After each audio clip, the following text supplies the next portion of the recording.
আসসালামু আলাইকুম। অনেক দিন থেকে খামারে সেরকম একটা ভিডিও দেওয়া হয় না আপনাদেরকে, তো আজকে ভাবলাম খামারে কিছু ভিডিও দিই আপনাদেরকে। এই যে দেখেন, আমরা খামারের জন্য নতুন একটি ইনকিউবেটার নিয়ে আসছি।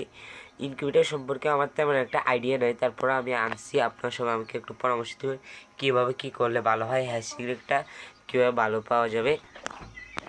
আর এই যে এখানে আমাদের কিছু বিদেশি মুরগির বেবি রয়েছে, আমরা এগুলো কিন্তু দেশি মুরগি দিয়ে ফুটেছি।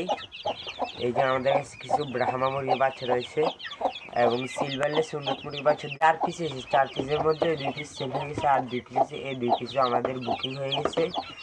আপনারা চাইলে আমাদের থেকে কলম্বিয়ান লাইট ব্রাহ্মা বেবি নিতে পারেন, কি বাঘ ব্রাহ্মাও আছে, ওইটাও নিতে পারেন, দেওয়া যাবে।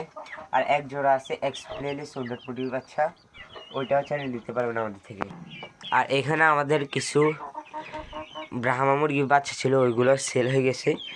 আমি সময় করে ভিডিও দিতে পারি না আপনাদেরকে, আন্তরিকভাবে দুঃখিত। আর এই যে আমাদের ব্রাহ্মা মুরগিগুলা, ওইগুলোর ডিম বাচ্চা দোনোটাই এখন আমাদের কাছে অ্যাভেলেবেল আছে। আপনারা চাইলে আমাদের থেকে ডিম বাচ্চা দোনোটাই নিতে পারবেন।